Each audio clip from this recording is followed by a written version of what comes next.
Donald Trump এবং Netanyahu দুজন মিলে ভোল্লার চাকে একে খোঁচা দিয়ে ফেলেছে। মানে ভোল্লার চাক মানে বুঝতে পারছেন, ইরান, যেটা হচ্ছে আয়াতুল্লাহ খামেনির দেশ। আর সেখানে মেরেই খুব চিন্তিত। তার কারণ যুদ্ধটা বুঝতেই পাচ্ছেন, আয়াতুল্লাহ খামেনি যদি ইরানে থাকে তাহলে খুব অসুবিধা ডোনাল্ড ট্রাম্প এবং ওই নেতানিয়াহুর। সেই কারণেই সেখানে হাত দিয়েছে এবং হাত দেওয়ার কারণেই সমস্যাটা তৈরি হয়েছে। আর সেটা কিসের বিপদ আপনারা তো বুঝতেই পারছেন। নেতানিয়াহু তো কোনো সময় চায় না যে ইরান বড় হোক। এই যে আয়াতুল্লাহ খামেনির তার ছেলের নাম হচ্ছে কি মোস্তফা খামেনি। তো এ নেতানিয়াহুর বা ওই ট্রাম্পের বিরুদ্ধে কড়া পদক্ষেপ নেবে।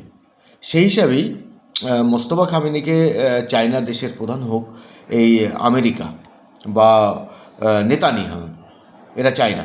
সেই কারণেই তারা ঘোষণা করেছে যে আয়াতুল্লাহ খামেনির পর যদি মোস্তফা আসে তাহলে দেশটার আমরা সেটা মানব না, তাকে ওই তার বাবার মতোই ওই একই অবস্থা করব। জানি না যে আয়াতুল্লাহ খামেনি এখন কি অবস্থায় বা মারা গেছেন, বেশিরভাগই আলোচিত হচ্ছে মারা গেছেন। তো বুঝতেই পাচ্ছেন এখন কেউ ছাড়ার পাত্র নাই। যেমন ইরান ছাড়বে না, তেমনই ওই ডোনাল্ড ট্রাম্প বা নেতানিয়াহু, মানে এরা তো ছাড়তে পারবে না। তার কারণ এদেরকে তো ছাড়বে না, ইরান তো ছাড়বে না। সেই জন্য বোম্বিং চালিয়ে যাচ্ছে।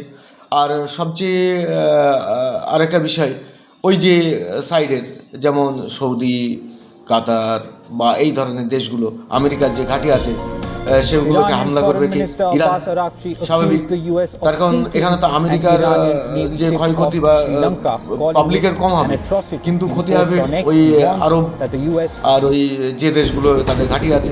দেখছেন ওই যে বোম, একদম কী অবস্থা, এটা কেন ফাইট। এইভাবেই কিন্তু যুদ্ধটা চলছে। যুদ্ধটা ইরানের যেমন ক্ষতি হচ্ছে, তেমনই পার্শ্ববর্তী দেশ যে ওই যে জর্ডান বা হ্যান ত্যান ওই আরব আমিরাত বা কুয়েত, সেখানে তো আমেরিকার ওই যে রেখে দিয়েছে পোষ্যদের। তাহলে বুঝতেই পারছেন কী অবস্থা।